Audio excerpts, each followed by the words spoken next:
Oh, hello. Good evening. Hi. We're live. Here we go. Ladies and gentlemen, welcome to another episode of my Monday night podcast, Monday Night Live. It's Monday, the 6th of May, 2024. It's 9 p.m., even though it's still daylight outside. Oh, don't we love summertime in Europe? Where, as you will see throughout the length of this live, the lighting will change in here. I have the sunlight still coming through, but it will disappear in about 10 minutes. I don't know what time sunset... Oh, what it was figure out. What time sunset? Today, sunset will be at 21:13. There you go. We've got 13 minutes until sunset, ladies and gentlemen. Woo! Let's get this thing started. Let me get a drink. Oh, ladies and gentlemen, we're bringing out the big guns today. What are we celebrating? I don't know. I don't know what we're celebrating. We are celebrating the French medical system, ladies and gentlemen. Listen, it's the only non-alcoholic drink I've got left in my fridge. It is. Let's get it out the way. Go on, focus it, son. Where is it? There it is. Ackerman, Belle Royale, Bulle Royale. Zero alcohol. I liked the attempted description of this. The de-alcoholized sparkling wine you love sharing on the banks of the Loire River. No, I just enjoy it. I'm not sharing it. I'm drinking it all by myself in a fucking garden in the eastern suburbs of Paris. That is what's happening, ladies and gentlemen. Non-alcoholic sparkling wine. Woo! I'm in a good mood. Oh, I'm in a good mood, ladies and gentlemen. How are you all? It's Medical Monday today. That's what today has been rebaptized Medical Monday because everyone on my team has been seeing medical people today. My wife had 2 medical appointments. My manager Adam had a medical appointment. Manager Adam! Dirty bastard! And then I was supposed to have 2 medical appointments. But, okay. First thing, this didn't pop like it didn't, that was a bit disappointing, wasn't it? The pop there. That non-alcoholic, no gas pop, whatever.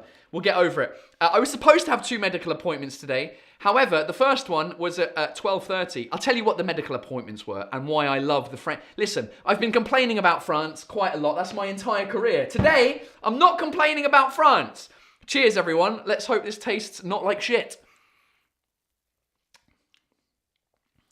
Okay. It's in between. It's in between Champomy, which is like the full sugar, non-alcoholic champagne that they have for kids on their birthdays. And it's in between a better version of this that's an English brand called Liars, which is completely not sweet. It's in between, so it's pretty good. Anyway, I was supposed to have 2 appointments for my foot because I've screwed my foot up with my marathon training. And today I had an appointment at 12. I thought it was at 12:30. I showed up because basically the way it works in France is if you need to go see anyone else apart from your médecin généraliste, your MG, your GP, your general practitioner, then you have to get I don't have the English vocabulary, une ordonnance, a prescription from the GP to say, oh, you need to go see a physiotherapist if you want to get reimbursed from the state. Medical. Listen, the French medical system is the best. I mean, it's unbelievable. I want to hear your experiences with it, but let me tell you mine. So I was supposed to have a medical practitioner, a GP, a general... just the normal doctor. I was going at 12 to get a prescription to go see a physiotherapist about my foot because I'm marathon training and I've screwed my foot up and it's not bad, but it's not great, okay? And so in order to get reimbursed for my physiotherapy session, I need a prescription from the other doctor to be like, yeah, you need to go see this doctor. I don't know why you can't just... I don't understand why you need a prescription. I don't understand why you can't just go to the physiotherapist and go, I've got a problem with my foot. I'm pretty sure, seeing of all the stuff that I've looked through, that it's my tendons and it's my muscles. I need a physiotherapist. Why can't you auto-diagnose yourself to go, I need a physiotherapist and still get reimbursed by the Social Security? You then have to go to a doctor first. So I missed the doctor's appointment, but I wasn't going to cancel the physiotherapist appointment because I'm marathon training and I can't take time off. So I went to the physiotherapist. What a fucking legend he is. He's an Italian guy, beautiful, and he lives in France, and he actually Instagrammed me. He sent me a message on Instagram a few months ago in response to one of my videos about me running, being like, if you ever need a physiotherapist, let me know. And I messaged him back being like, oh, it's funny you should ask, because I need one now. And so he was great. Sorted out some of my foot. We've got a plan together about my marathon training and getting my foot in a better place. And he was like, just make sure you go see another doctor, and then you can get a prescription, and then we can figure out the whole thing afterwards. So it's just the French medical system. The French medical system is unbelievable. As Mathilde said, I'm going back to France just to be able to see the doctors too. I don't know how other countries operate, but it's just like in France, you have a little credit card that's called la carte vitale, the vital card, the vitality card. And it basically, you go to your doctor and you give them that card. They go, all right, cheers, blah, blah, blah. And then you see them for whatever you need to see them, and you don't pay anything. It's great. Or you might pay a little bit, but then you get it reimbursed afterwards by Social Security and like private health insurance, which is called mutuelle, but it costs next to nothing. And if you work for a company, you have to have this private medical insurance anyway, la mutuelle, you've got to have it. And I say we as my wife and I, because we run a business together, a production company, we had to subscribe to a mutuelle, a private medical thing. Anyway, it doesn't matter. You don't pay anything, and then when they give you a prescription for medication, you go to the pharmacy, you give them the little Medicard thing again, they put that in. It's like a credit card, basically, that you top up. That it's linked to your bank account, and it's linked to the Social Security. It's unbelievable. And, you know, I hear horror stories about places like the US where in order to give birth, it costs you 20,000 euros or something, which is outrageous. But then again, I guess you've got medical insurance. I'm thinking about this stuff because I'm getting old now, okay? I'm getting old. I'm getting injured from running, and I'm seeing doctors. I haven't seen a doctor in about 6 years, apart from COVID and the test and all of that stuff. So I don't have a GP anymore. I don't have a médecin traitant, I think it's what they're called, like a GP that you go and see. I just go to different medical centres. The other thing that's amazing about the French medical situation is if you go to a doctor, you're often not going into a place that looks like a medical place. It looks like somebody's apartment, especially in Paris. You show up and it's like, you know, 104, I don't know, it depends. It doesn't matter. You show up to the door and it's like a code to get in. You have to walk up and it's like an old Haussmannian building. And then you walk in to a door that looks like somebody's apartment. Even inside it looks like it's somebody's apartment. They've got the hardwood flooring, Pointe d'Hongrie parquet flooring. And you're just like, this is someone's apartment that they've turned into a medical. It's amazing. It's not sterile or like completely white or anything. The walls and stuff. So you kind of feel like, are you sure we should be doing medical shit in this place? So it's a little bit weird. But anyway, amazing. So anyway, and also everything you book is through an app here. I can't deal with it. It's too good. It's too good. So anyway, I love it. Misha Luna, Paul during sessions with this handsome Italian physiotherapist. Guess what his last name is? Ferrari. Of course it is. He's a legend. So much better than the physiotherapist that I went to see next to my house, who they were a bit of riffraff, a bit of chavs, a bit of racaille, who were like playing football in the corridor while giving me stretches to do for my back. It was ridiculous. It was unreal. Aiden Vlogging says even dentists. Let me tell you a story about the dentist here. No, I won't agree with the dentist so far. French people, like British people, have shit teeth. The French, it's down to the fact that they eat a lot of coffee, and by eating coffee, I mean drinking coffee, and they smoke a lot, so their teeth are disgusting, and not very straight. In England, we don't ever visit the dentist, so our teeth are shit anyway, compared to like Americans, right? And I went to a dentist here, because I was like, I need to go, I can't even remember, I think it was I was hurting somewhere, so I needed a filling. A filling? I don't know what you call it in English. The thing where they put like metal inside of you, which they don't do anymore, apparently. No one has metal fillings anymore, as I didn't know. Anyway, I went to this dentist appointment, and again, it was like an apartment, right? In like the center of Paris. I walk in, and it's like a museum. The place looks like a museum. It's like someone's house, but with like paintings, like long chaise longue, and there's like very faint Greek music playing in the background. I'm like, okay, this is kind of weird. So anyway, the dentist, it's like this old guy who's French, whatever. He sits me in the other room, like in this chair. There's, you know what dentist chairs are like you're leaning back quite a lot. So I'm sort of leaning back. There's the Greek music in the background. Turns out to be Zorba the Greek. You know the classic Greek song from the film Lock, Stock and Two Smoking Barrels, where it's like ding, ding, ding, ding, ding, ding, ding, ding, ding, ding, ding, ding. Anyway, where they're all smashing plates and shit. Anyway, I go to this dentist, and this is the music that's starting. And I thought, like a regular medical appointment, I wasn't supposed to eat for like 12 hours or something, because it was in my teeth. You know, it's teeth. It's 12 hours of not eating. I'm like, all right, you know, when you go for an unrelated mouth problem, they say you're not allowed to eat for 12 hours. So in my mind, I was like, I shouldn't eat. So I didn't eat. I barely had some water. I get in the chair, and he starts having a look with the mirror in my teeth. And then he gets out, you know, one of the classic drills, the ones that make the noise like... And I'm like, oh God, here we go. So then he starts going in at my teeth. I think it was basically I had une carie. I don't know how you say that in English. How do you say a carie? The thing that you need to fill. It's called a fucking... une carie. I forgot what it's called. Anyway, somebody will tell me. A cavity. Thank you very much, Paul Krajroy.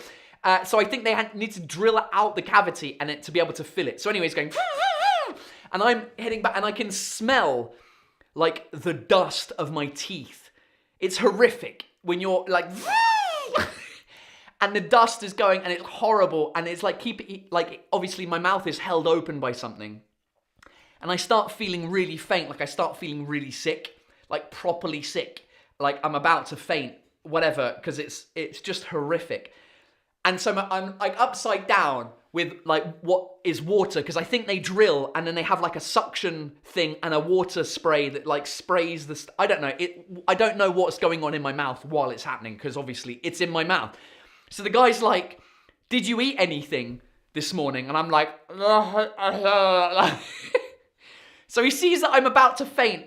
What he does is he takes my chair and turns it upside down. Like, as I'm, instead of just being like, I don't know, if you're watching this, it's like a 45-degree angle, like normally with my head up. He suddenly turns me upside down, so my head is underneath my heart, so that the rush of blood goes back to my head. And he starts feeding me cubes of sugar, upside down, like I'm some sort of fucking horse.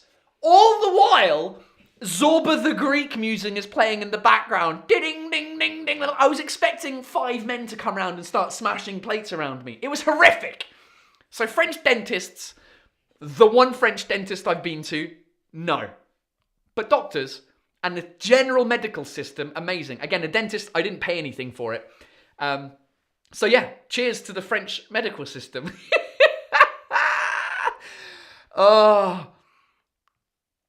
Constance, I'm a PT, a physiotherapist in France. My practice is situated in an old apartment too. Looks much nicer than the sterile practices. There we go! I love it. I love it. Fong Le says, in my country, my friend now just has one eye left. The other one is a prosthetic, and somehow he still passes the driver's medical test. Oh, I love it. Oh, God. In Belgium, says Joshua Isaac, you either don't pay anything or just a few euros depending on what type of doctor you're seeing, or you pay the full price and get most of it back. Yeah, just like France, the UK.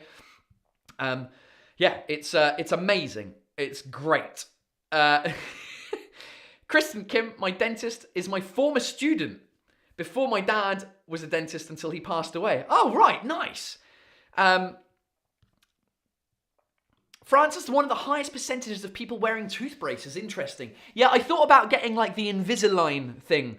The thing that kind of straightens your teeth. My teeth have always been fucked. And it's always been like a what do you call it? What's that word? A phenomenon? A phenomenon. It's always been when you feel self-conscious about yourself, what's the word? I can't speak today. Woo! Pokraj says, I'm imagining Paul as Mr. Bean at the dentist as he accidentally stabs the dentist's thigh with anesthesia.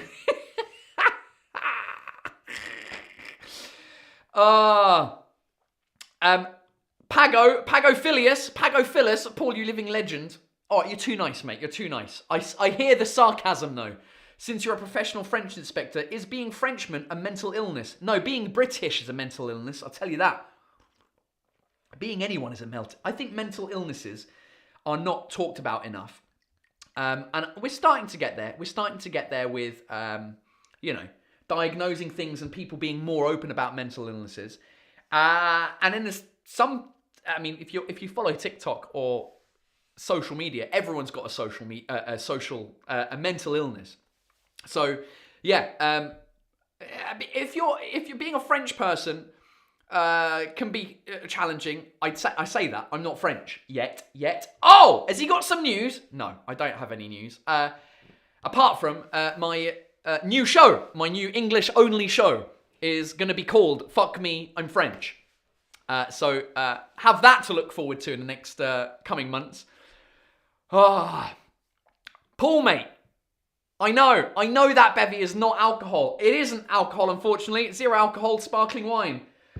I may or may not have had a real pint of beer before coming on live with my manager, Adam Crosby, on my way back from the physiotherapist, because he lives halfway through. So, halfway through, shut up. Bridget Leonard.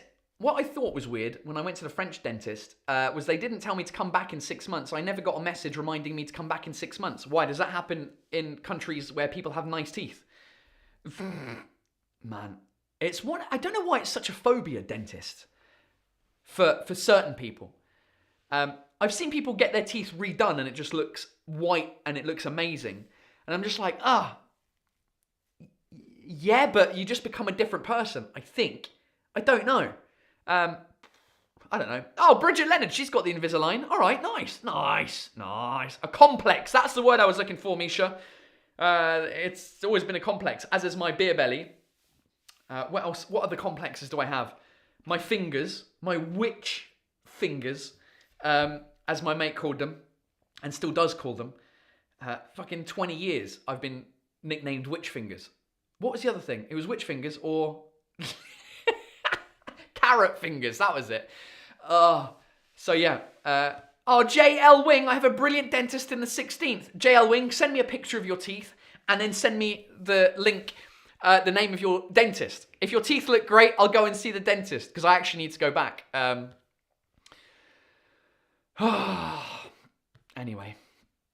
Anyway, Anne Field says, hi, Paul. Hello, Anne. How are you? You know what?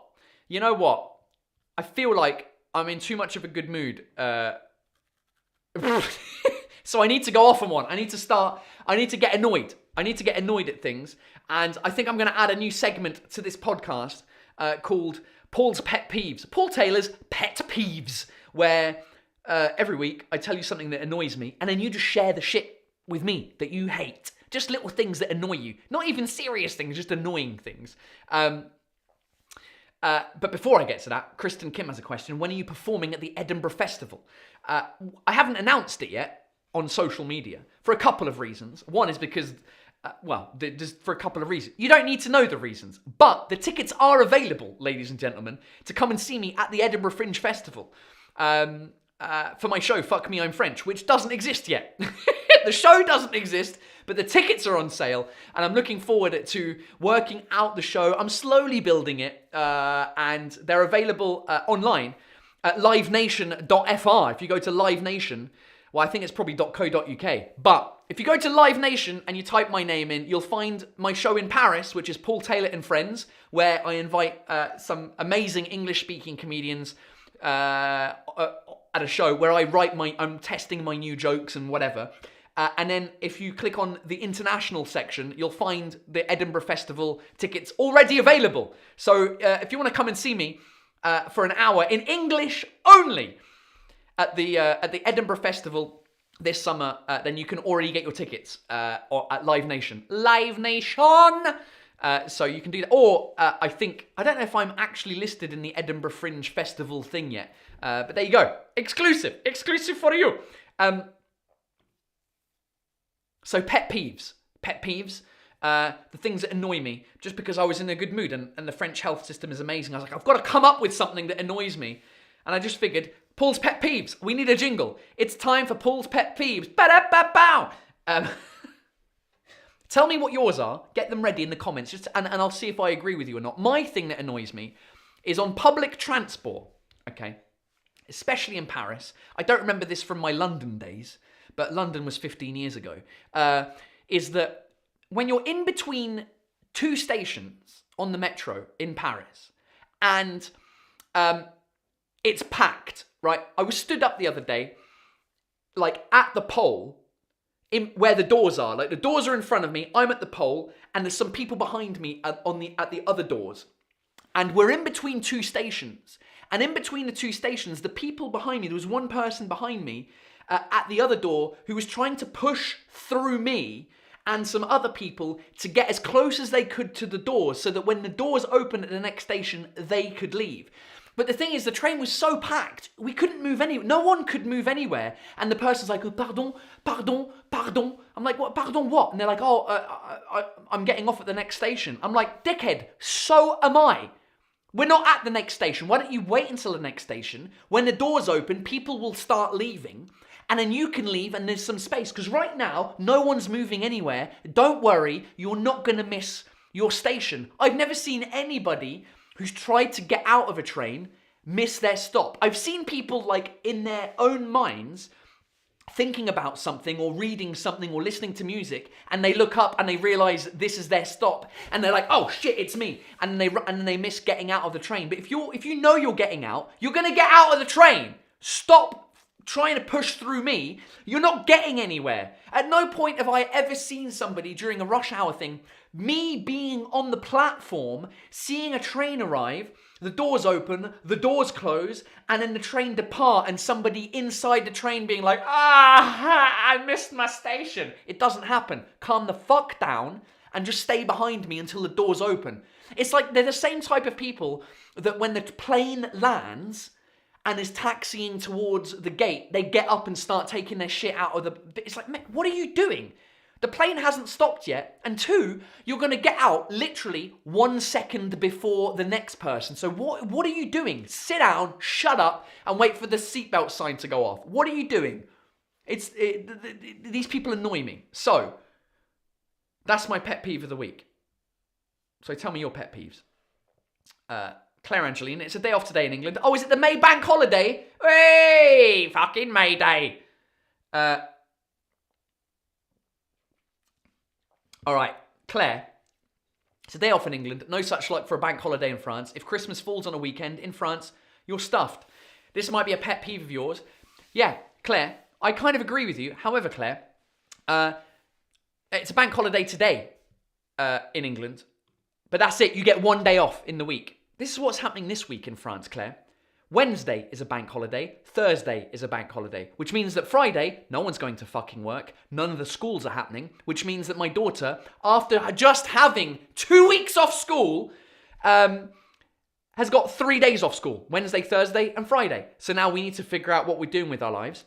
Right? Not only that, last Wednesday was also a bank holiday in France. Because it was May Day, right? But you're right. This year in France, a great year, because all the public holidays fall in the middle of the week, which means you can get extra days off if you play your holiday days smart, okay?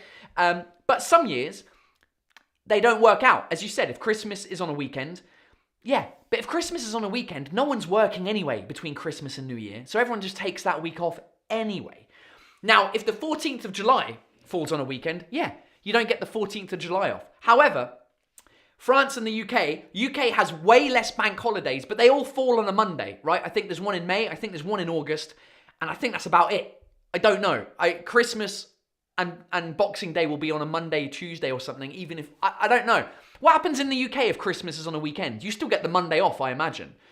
But all our bank holidays in the UK are on a Monday, which is perfect. So you're always guaranteed to have those. But even if the maximum bank holidays in the UK, you end up having off because it's a Monday, that still doesn't match if all of the bank holidays fall on a weekend in France. Because it's impossible that they all, mathematically, it's impossible that they all fall on a weekend in France. You can have like half of them fall on the weekend, but then you still get more bank holidays off and the opportunity to take an extra day off and then get 4 days. You take 1 day off work, like this week, you take 1 day off work, you get 5 days off. Come on! So I understand the pet peeve. Do you know what I mean? Maxime Boutet. Oh, the legend from Quebec. My daughter Chloé leaving all the friggin' lights on all the time. Am I made of money or what? C'est pas Versailles ici. Do we have a phrase like that in English? C'est pas Versailles ici. Like it's not Versailles here. It's a French thing where when you leave your lights on all the time, your parents will say we don't live in Versailles, as in we can't keep the lights on all the time. I don't have that problem yet, Max, because why do I not have that problem? Because I think our daughters are about the same age. I think it's probably because we don't have that many lights on in the house. And also, we end up turning them all off. But I think the only place that would happen is maybe the toilet and her bedroom. I think that's it. So yeah, I'm not at that pet peeve yet, Max. Right, Julie. Pet peeve, electronic key to open and close doors. The day it decides it doesn't work, we can't do anything mechanical to help ourselves. Electronic key to open and close doors. Are you talking about something like on your phone? I mean, I can join you with the pet peeve of like electronic key, like at a hotel. You know, when you got a hotel key. I mean, I don't have a hotel key with me. But when it gets demagnetized because you by accident put it on the same pocket, in the same pocket as your phone, and then you have to go down to reception like, oui, en fait, ma clé, elle marche plus. And then they have to like make another key. It's like, would you like one key or would you like 2 keys? 1 key. What, do you think I'm going to be giving another key? Who else? Who else am I giving a key to? I just want 1 key. In fact, no, in Europe, often you need 2 keys. One, to put in the electricity thing, and the other one, to keep for yourself. But electronic keys to open and close doors. Yeah, I imagine maybe on your watch. I know some cars, you can use your Apple thing, whatever, to like a Tesla or something like that. What happens if your thing runs out of battery? To be fair, my bike, my electronic bike, that's not what people say. How old are you, Paul? 97 years old? My electronic bike that uses electricity. You got to unlock it with my phone. And sometimes it doesn't work. So yeah, that annoys the hell out of me.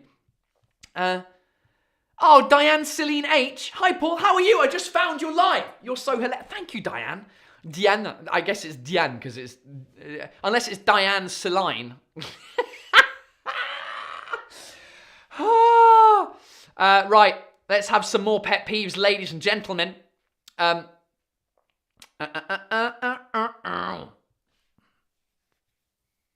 Oh, David Salah. I hate... Oh, look at that. Is that a picture of... Is that Lewis Hamilton in a McLaren? Or is that Fernando Alonso in the McLaren as your... celebrations to the first English person to win a Grand Prix in a while, Lando Norris, on his first ever Formula 1 win after like 110 tries. Good work, my son! It was good to hear the British national anthem on the podium yesterday. Anyway, when I'm driving on the highway and suddenly someone is getting closer to my back, go across, you idiot. Yeah. You know what drives me even more nuts in that state? If you're on like a highway with 2 lanes, okay? There's the fast lane and then the slow lane, right? And then let's say I'm in the fast lane because I'm overtaking a couple of like lorries, trucks, slower caravans, all this kind of stuff.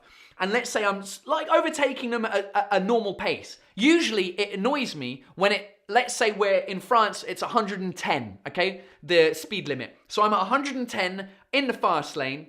In the slow lane, they're all going like 90, whatever. And there's a dickhead behind me that comes up in his like Audi shithole that wants to go faster than 120, and he keeps going up my arse. But the thing is, I'm still in the middle of overtaking a bunch of people, and I'm waiting for a decent enough gap. This is what I think. I think this is in the highway code. I don't know. I feel like, as the person that is wanting to be overtook, you shouldn't have to slow down for a cunt behind you. You shouldn't have to.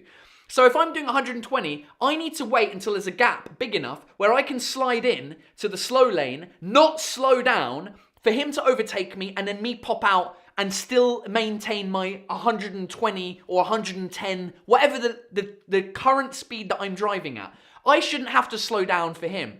So what he's doing, he's up my ass, and then I'm like, well, I can't pull in, because if I pull in, it means I've got to slow down to like 70 to then pull out again. So what I do is I keep going until like I've overtaken the last person. What he decides to do, if I don't pull over straight away, he decides to move into the slow lane, try and overtake me there, but then inevitably he gets stuck in front of a lorry. So then he has to slow down and pull behind me again, and then go forward, and he tries to pull into the slow lane to overtake me again. And this happens all the time in France. It drives me nuts. It's like, mate, just hang on a second. Where are you going? And also, I've done this math in my mind because, when you're driving long distances, you're bored. I was like, okay, let's say instead of going 110, I'm going to go 130 and go 20 above the limit, right? I'm doing the speed equals distance over time physics calculation in my mind. And I'm like, if I'm going like 500 kilometers, if I'm going to like 20 extra kilometers an hour, I'm like gaining like 8 minutes or whatever the maths is on that. It's not a lot of time. I'm like, why would you rush? Anyway, they drive me nuts. So I agree with you. It drives me nuts. All right, let's do a couple more. What else you got? What else you got, people? Let's get annoyed today, people. Oh, Brum Plum. People waiting to get on or off the bus or train, piling in before letting folks off first. Yeah, happens in Paris all the time. The doors open to the metro, everyone's crowding out. But while you're crowding out, slowly but surely the people are trying to crowd in. And eventually you've only got like a tiny little space to squeeze through. You just want to be like, hey, laissez-moi tranquille, bordel de merde. You know what I mean? Do you know what I mean? What else have you got?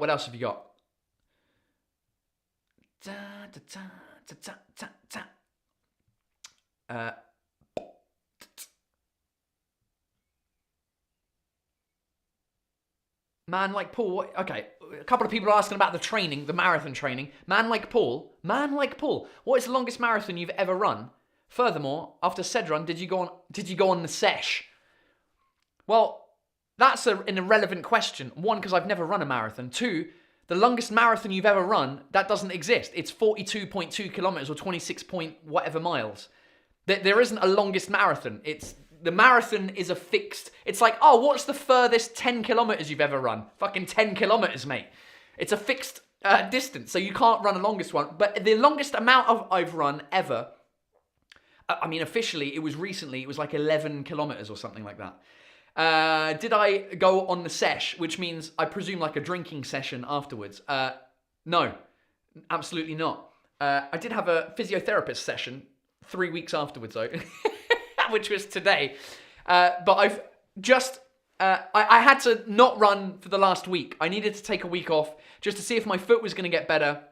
And my physiotherapist reassured me today. He's like, don't take time off. Like, you need to figure out we need to figure out where the pain is, what the pain is, to see how we need to adapt. He has a theory that it might be my shoes. So tomorrow I'm going out running again with my old shoes, just to see if it hurts with my old shoes, in which case the shoes aren't the problem, it's maybe the way I'm running. So I'm going to go and see him next week, run on his treadmill. He's going to analyze my gait and figure out what the situation is there. But yeah, my marathon training has gone to shit, basically. I was following a plan pretty strictly for like a couple of months, and then now I can't go as hard as I want because it doesn't work. So I'm going to try running in my old shoes and see what happens. Now that I've just spent 180 euros on a new pair of shoes, if the old shoes don't hurt me, I'm going to be pissed. But then I should have just, gone to the physio before buying a new pair of shoes to figure out what shoes I need instead of watching 25 hours of YouTube videos. So yeah. Do you know what I mean? What else do we have? Do you have a Strava? I presume you mean Strava instead of Strata. No, I don't. I don't have Strava. Apparently, Strava's the way to go, though, for running. I'm using the Nike Running Club, which one of you on here is on, Kazuhiko. He's following me on a Nike Run Club app. But because I started running with Nike ages ago, I've got the Nike app on my phone, on my watch. I'm just using that. I know I can use the Nike thing with Strava, but I figured out just for this marathon, I'm going to do Nike. Doing the Nike Training Club thing. I don't want people being like, oh, congratulations for your run, when I'm running 2 kilometers at a nothing pace because my foot hurts. But maybe Strava's the way forward. I need some convincing because I don't want to download another app, create another account for the same thing, basically. I need to know what it does more, what it's going to give me more, because apparently you have to pay for it as well. So, do you know what I mean? All right, what else we got? A couple of people shouting out for Lando. Go Lando, Lando! It was Lewis Hamilton. There you go. Look at me. I got a good eye. Formula 1 geek. Pago, my pet peeve, is when Paul won't get on the sesh with the man dem down at pub. Speaking of man like Paul, what team you support? What are you lot talking about? I think you're all fucking drunk as well. Don't know what you're talking about. With the man dem? What's the man dem? At the pub. Speaking of man like Paul, I don't even know what man like Paul. What team do I support? I don't support a team, mate. Don't support a team. I don't care. Fucking, apart from England. England! Right, Sasha, on the Vélib. Every morning I can't find parking. Every evening I can't find a bike to get back. If I get one, 9 out of 10 are broken anyway. Since Smovego took over, it went downhill. Yes, I agree with you on the Vélib. Those of you who don't live in Paris, it's the bike sharing situation in Paris, which was revolutionary. 15 years ago, when I first moved here, I don't think any other city had it. London didn't have the Boris bikes yet. And it was amazing. Vélib in Paris, it was unbelievable. The problem is, people in Paris treat everything in their city like shit. So half of the bikes don't work. I had this problem, not with Vélib, but with, what was it called? Scootlib? Nah, what was it called? I don't even remember. City Scooter. City Scoot was the same thing, but for motorized scooters where there's helmets in it. And, half of the time, the scooter's guidon, the handlebars were off, the tire was down, the helmet didn't fit. So I ended up buying my own. Same thing with the bike. I ended up buying my own electric bike because I couldn't be bothered. As you said, I don't have any stations near where I am, I don't think. And yeah, you just end up, it drives you crazy. Because you're sitting there, you're like, oh, I know how long it's going to take me to get to work. You arrive, shit, there's no bikes. Where's the app? Oh, it tells me there's 4 bikes available. There are none. None of them are there. What is going on? Carlius.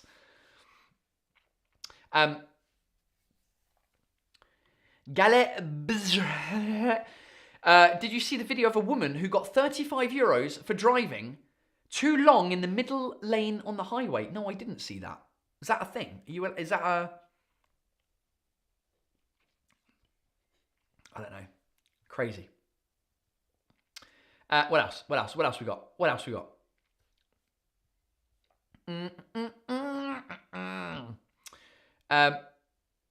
Raquel is complaining about people that walk too slowly in front of you. Yeah, that's a big city, Paris, New York, London situation, isn't it? We're all in a rush. We need to get some places, and people are just walking a bit slowly.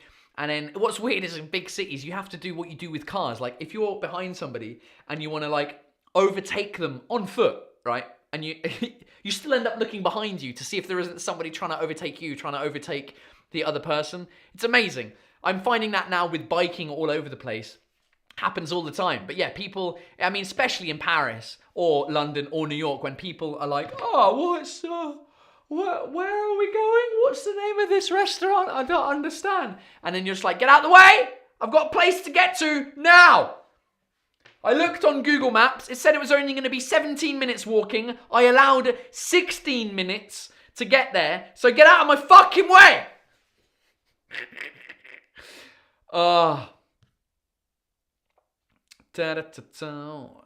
People thinking that a light year is a duration. Oh, look at you geek.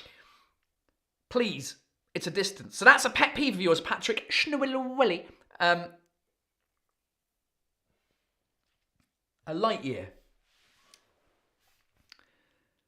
See, I'm having to think about it in my non-alcoholic brain. A light year is a distance. Yeah. I mean, how do you calculate the distance? The speed of light times the amount of time, presumably. Speed equals time over distance. Is that the physics formula? Speed equals time over distance. So yeah, if you go, oh, that planet up there is 8 million light years away, it's because it takes 8 million years for the light to get from that planet to my eyes. So it's a distance, correct, but how do you even calculate it? The speed of sound. Well, that's calculated in, isn't that like 300 meters per second squared or something like that? So it's a speed. A light year, is a light year a distance or is it, yeah, because it's not the speed of light, it's a light year. Oh God, too much for this time of night, too much.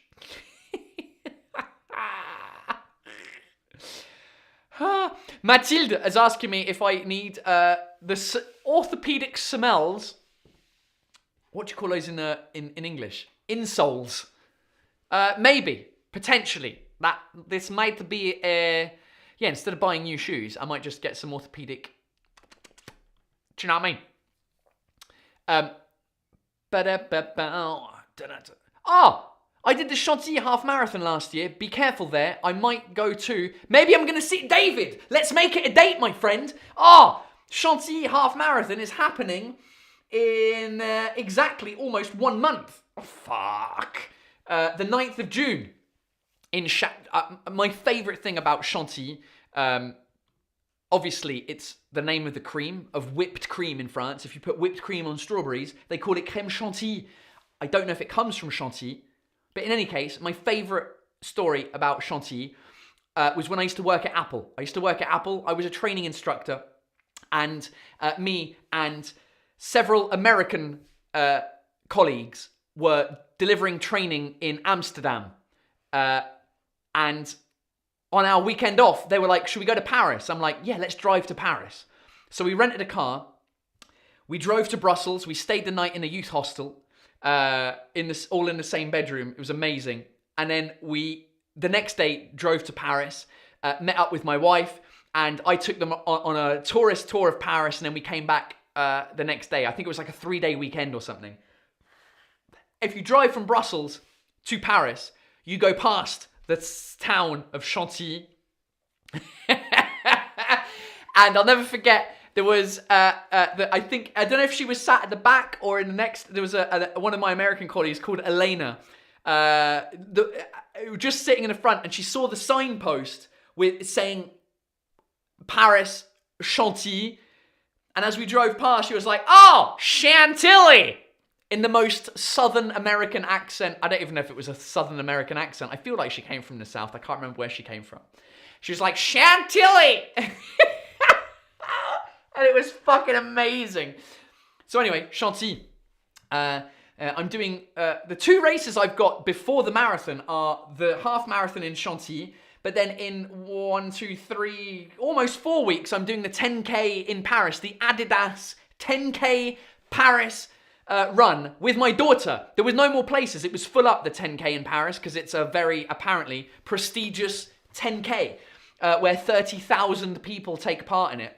And the only 2 options because it was all sold out. I was like, I feel like doing another 10K. I enjoyed the one I did last week, even though my foot was giving me a bit of jip. And the only possibility was to sign up with my daughter, pushing her in her stroller. And it was basically from 0 to 4 years old. So next year, she'll be too old. She'll be 5. So it was perfect. I was like, let's do it. So I'm going to be pushing my daughter in one of those running prams for 10 kilometers at the 10K Paris Adidas Marathon, whatever you want to call it. It's just the Adidas 10K Paris.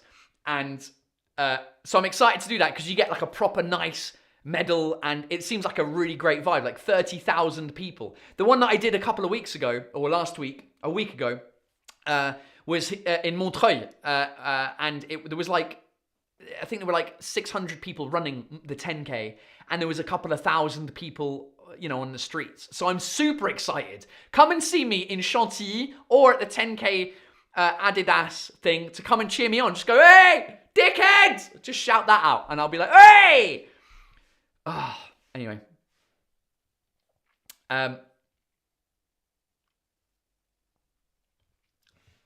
Kazuhiko says, the Nike Infinity RN are great for preventing you getting injured. I'll have to check those out. Because the ones that I bought are the Nike Invisible 3s. Where am I? Infinity. I did see Infinity. My previous running shoes were Pegasus. Nike Pegasus that I bought about 12 years ago. So I'm going to go running in those again. I mean, I've only used them for about 150 kilometers. So in theory, running shoes should last like 500 to 600 kilometers. So in theory, they're okay. But the fact that they're 10 years old, I think makes the foam not work very well. So whatever. Louis-Marie Picard. T'es mon héros, Paul. You're my hero. Oh, mate, you're my hero for having a name like Louis-Marie Picard. That is the most French fucking name I've ever heard. Also, Louis-Marie. That is amazing. I guess it's like Jean-Marie. Jean-Marie Bigard. Yeah. I get, like, first of all, I don't get double barrel names. First names. Right? I get the last name. You take your mother's last name, you take your dad's last name, and then that makes a combined last name. But a first name that's combined, Jean-Marie, Pierre, Edouard, I'm just like, what is going on? I never understood. My theory is your parents couldn't decide, and they just pick the two, right? Jean-Pascal, one wanted Jean, the other one Pascal, fucking Jean-Pascal, right? But when it's like Louis-Marie, like one of them wanted a girl, one of them wanted a boy, and it's Louis-Mary? What's going on? I don't understand. And then Picard, come on, you're a legend. You're my fucking hero.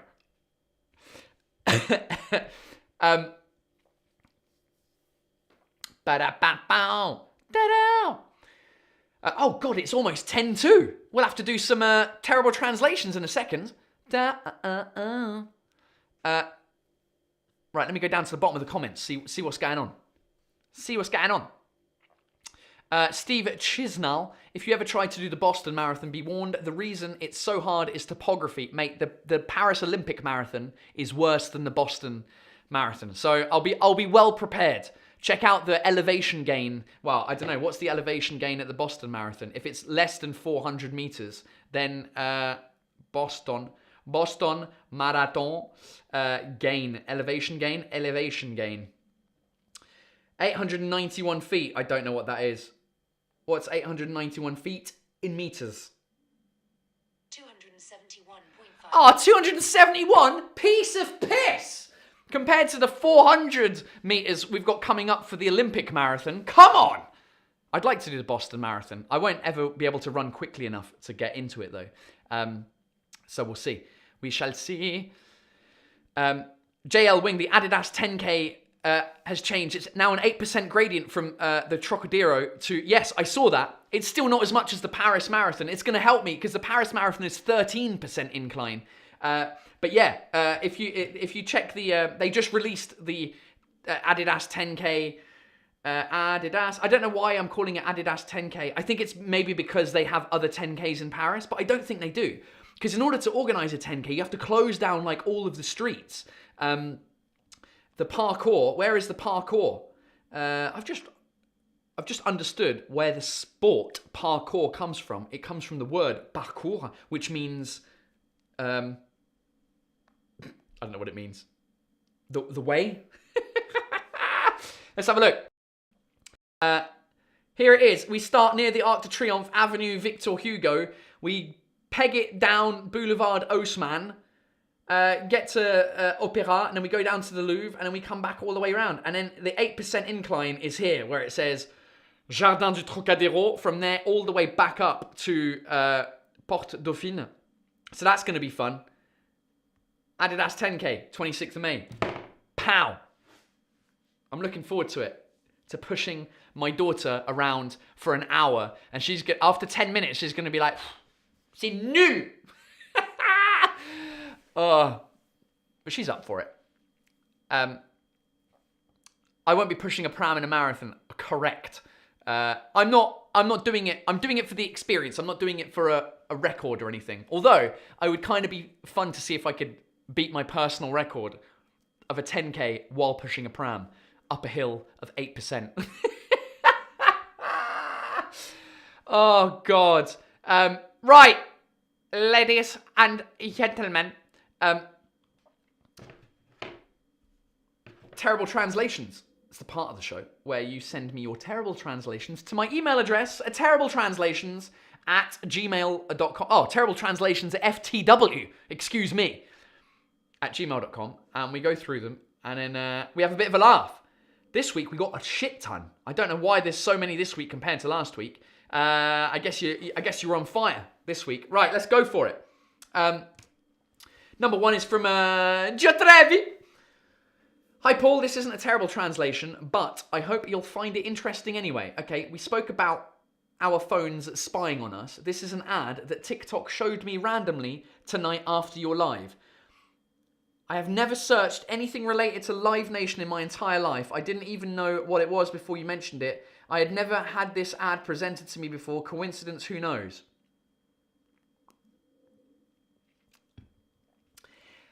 Maybe. Yeah, we talked about people's phones spying on you, and you talk about something and it comes up.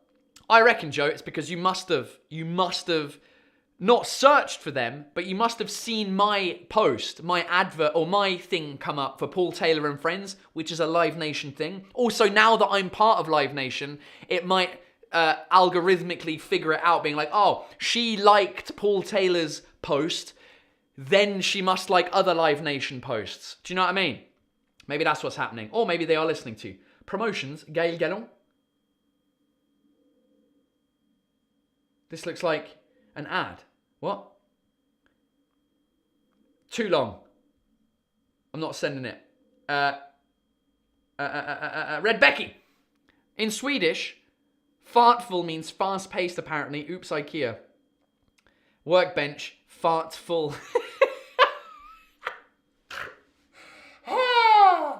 That is good. That is good. Workbench, fartful. That is very good. I wonder if that, I mean, clearly that's in dollars, so clearly that's in the US or something. I wonder whether they changed that somewhere else. Another one from Red Becky. Apologies if I've said this twice. Fartful in Swedish means fast-paced, apparently. Oops, IKEA. It's funnier the second time. The designer was Lisa Norinder. What is this, anyway? It's a workbench. Oh, but it's like a portable workbench. What even is that? Storage space for games accessories under the... I mean, why would you ever... I mean, yeah, all right. Medeis cosplay. Est-ce que t'as peur en avion? Are you scared of the flight? Voici une photo de la plaquette de consigne sécurité sur Air France en cas d'atterrissage ou amérissage. Vu les chances de s'en sortir, je pense que tous les passagers seront en effet peu crispés. Un peu crispé, petit bonus, le personnage tout à gauche, si tu n'as un papier à la tête, tu peux toujours cacher les yeux. All right. Translated into English, this is from an Air France flight. It's when you're landing, it's emergency brochure sort of thing. No, that can't be true. Really? Crispez-vous. They've translated brace as to crispez-vous. This is one of those Anglicisms that's on my list of Anglicisms that I need to cover on my short videos of like, hey, these Anglicisms don't exist. The word crisp in English isn't crispé. I mean, it must be an Anglicism, right? Crispé means to go, ugh. I don't know what the English version is that. To tense up. Tense yourself. Become tense. Crisp. I don't know why crispé, c'est... I don't know where it comes from. Crispez-vous, brace. Oh, God, that is amazing. Brace, brace. But I know, because even on the Air France flight, they say brace, brace in English. They say, en cas d'atterrissage en urgence, quand vous entendez le signal brace, brace, mettez-vous en position de machin. The person on the left. Oh, the person on the left is just bracing against nothing, against thin air, just hiding their eyes. That's amazing. Looks like in business class, you just need to pretend that you're dead. That is amazing. I haven't seen one of those in a while. Good work, Medis. Right, Erwin, go ask you in. I love mispronouncing all your names. Just a quick mail to share a picture I took of a restaurant menu in Vendée, all the way back in 2014. 10 years ago. I've been wanting to send it to you for some time, but never got around to it. I added another hilarious one I randomly found on the internet, in case no one already did. Keep up the work. Cheers. P.S. I saw your gig in Yves d'Or. Oh! Yves d'Or! What a show that was. Opposite a cemetery. All right. Let's have a look at this one. We've got les plats. So, main courses of a restaurant. Entrecôte. 200 grams. Steak grillé, grilled steak. Fine. Jambon grillé, grilled ham of Vendée. Okay, they didn't go into details in the French side. All right. Grallé, jambon grillé, moguette sur tartine grillée. What the hell is that? They didn't even bother translating that. Poulet, half a quarter of a chicken. Andouillette, chitterlings. I've never heard of that one before. Andouillette is basically a sausage. Steak haché, hacked steak. Oh, that's good. Hacked steak. I don't even know what we call steak haché in English. Steak haché in English? Minced. A minced steak? We don't call it a minced steak, but minced beef. Saucisse, 2 sausages. 2 pièces, 2 rooms. You can have sausages in 2 rooms. You can have it in the bathroom and the bedroom. Enjoy your sausages. Merguez, 2 rooms. Spicy sausages in 2 rooms as well. Spaghetti bolognese. Frites maison. See, what I love about spaghetti bolognese is they've decided to add the S on spaghetti because they go, c'est les spaghetti. It is spaghetti, plural, with an S, but spaghetti is plural. Spaghetto is singular, I think. Is it spaghetto? Spaghetto. Italian people. Gio Trevi, let me know. I believe spaghetto is singular. Spaghetti, by definition, means it is plural. So you don't need the S on spaghetti. Anyway. Frites maison, assiette. Fried home plate. I would love to order that on the menu. It's like, well, do you want a little snack? Yeah, mate, do you have any plates? You know, like just ceramic plates. Can you just deep fry those? As long as the plates are from your house. Can I have a fried home plate, please? This is amazing. That is unbelievable. Granted, it was 10 years ago, so we'll give him the break. Gio Trevi is on there, and she says, yes, it is, Paul Taylor. Bless you for this. There you go, my Italian knowledge. Right, what's this other one? Looks like it's from Parks. Interdiction de pêcher sur le plan d'eau. Ban of percher on the plan of water. Oh my God. Now, I don't even know what this means in French. Interdiction de pêcher sur le plan d'eau. So, you're not allowed to fish. I don't know what on le plan d'eau is. I mean, I don't speak German, but it's Verbot zu baden. I feel like I've seen something similar to this recently, where it was like, because it's like banned to use some alcohol except demonstration. I don't know what, I mean, all of this is amazing, but you should have taken a wider shot of that. I guess it was online, so you just stole it. Oh, God. On the lake, Aiden Vlogging suggests, for the on the plan of water, sur le plan d'eau. A ban of petcher. Oh, my God. These are horrific. I mean, you just, at some point. Right. Maria Perisco. Courtroom in the US. Hi, Paul. Been your fan since COVID lockdown. Thanks very much. Can you believe it? I can. Thank you for being such fun, especially on your Monday live shows. You're really very talented. Oh, bless. Thanks so much. I'm sending you these 2 supposedly bilingual posters that have been placed on the door of a courtroom in the US. Why would it be bilingual? Well, the English is the Spanish. Okay, I thought it was French. English version is flawless. The Spanish one is so poorly done, I can hardly find the words to describe it as an... Hello, cat. My cat has just decided to show up outside the den. Hello. You will find attached unedited English and Spanish versions. And then just in case, I included the amended Spanish. I mean, we kind of need it in French, maybe. Right, attention. Courtroom etiquette and dress code. All cellular phones and electronics must be turned off before entering the courtroom. No food, beverages, gum, or candy are allowed in the courtroom. I feel like that falls into food. It's very specific, isn't it? I mean, that's America for you. No food, beverages, gum, or candy. What about a chocolate bar? I guess that's candy, isn't it? You will be removed from the courtroom if you are inappropriately dressed. Let's see. Are you trying to get in? No. Right, atención, etiqueta de corte y código de vestimenta. I mean, maybe. Todos teléfonos celulares y electrónica debe ser apagado antes de entrar en la sala de audiencias. That kind of makes sense. I mean, that makes sense to me in my basic Spanish. No alimentos, bebidas, goma de mascar o dulces están permitidos en la sala de audiencias. Okay. Oh, wow, she's gone through it. Etiqueta de corte. Okay. I mean... All right, I mean, this is just full of them. All hats, caps. Gentlemen must have their shirt tails tucked in before entering the courtroom. What's the, worst one? Todos cubiertas de sombreros.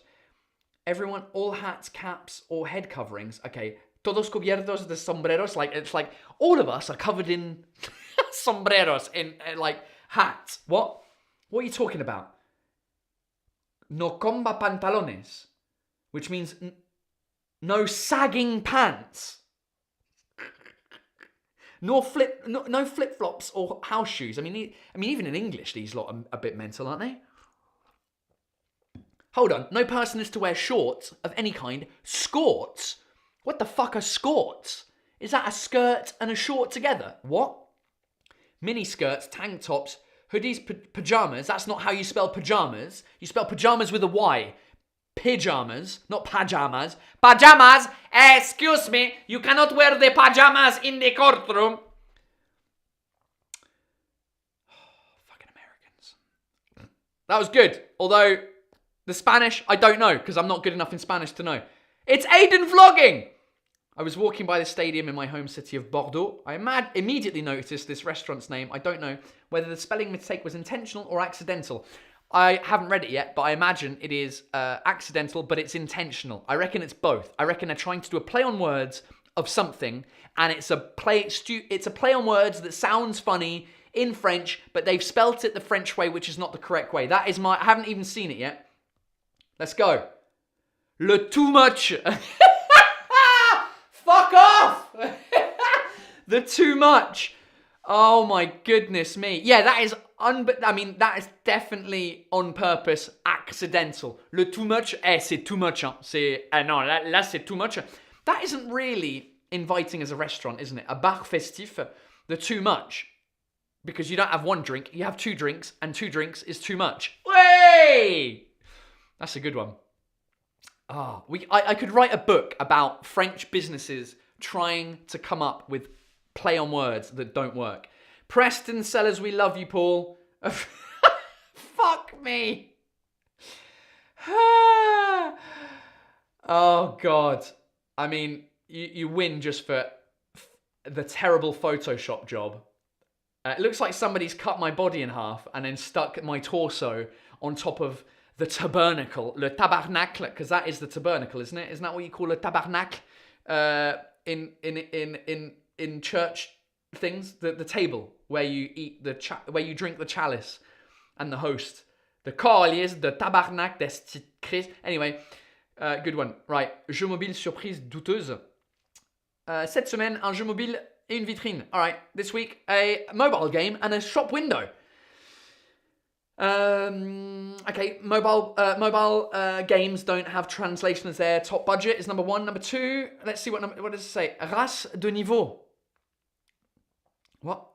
Être le premier à terminer le niveau 45 et à gagner un prix épique. Commencer la course.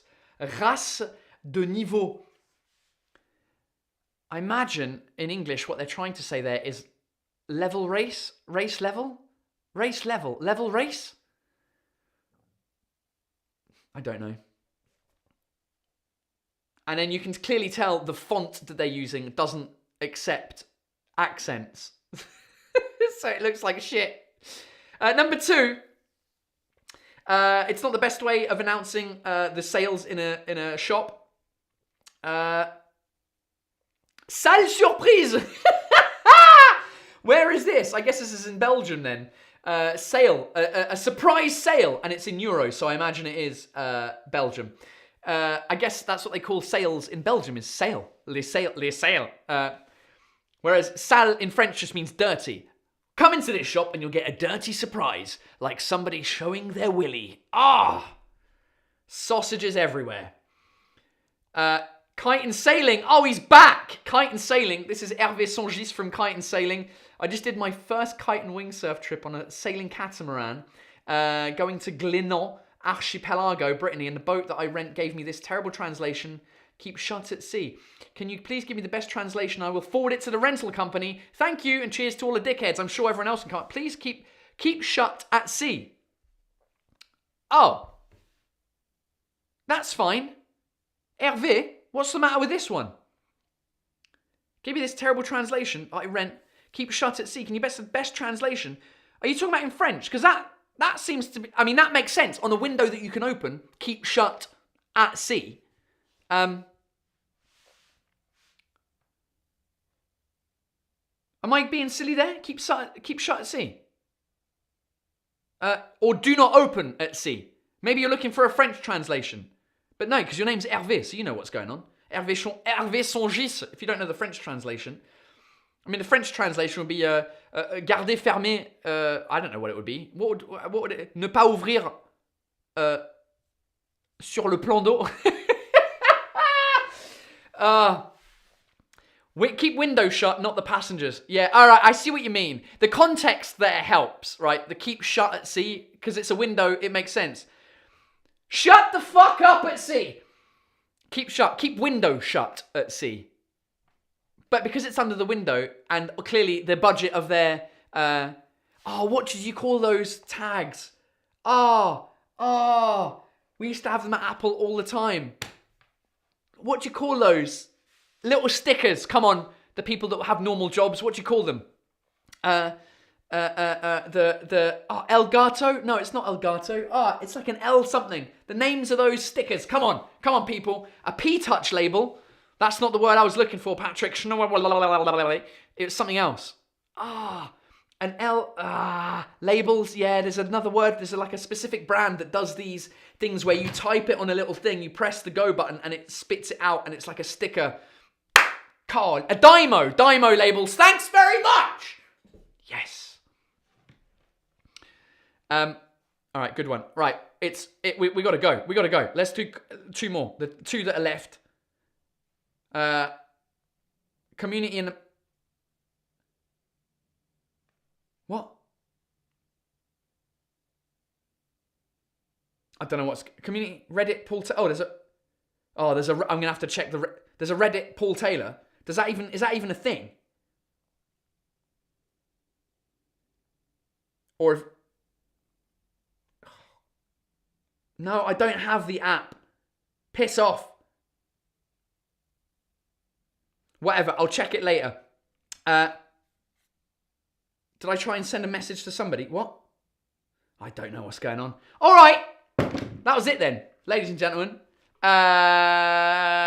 Terrible translations. Amazing. Patreon. The people that support me on Patreon I'm carrying on for an extra hour chatting with you. I've got to finish my bottle of non-alcoholic, non-champagne. Patreon.com/Paul Taylor, where you can support me by buying me virtual beers, and it helps me keep doing these podcasts for free, keeps me putting my shows up for free, and in exchange for buying me beers, you get a bunch of exclusive videos, one of these every week, and also behind the scenes stuff, all sorts of crap. There's at least 100 hours of extra video content on Patreon. So I'll see you in a couple of minutes, Patreon. Everyone else, come and see my show, Paul Taylor and Friends, at the end of May, with me and a bunch of English-speaking comedians. If you want to come and say hi, running the 10K in Paris. If you're running the 10K, get in touch. We'll see each other out on the track. Shanti half marathon, because I'm just going to be on my own like a cunt unless one of you show up.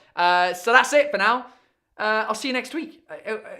Unless something's happening this week. I feel like something's happening this week. No, just school holidays, isn't it? Again. All right. Monday Night Livers. I will see you next Monday. Patreon. I'll see you in a couple of minutes. That's it for now. Bisous. Bye.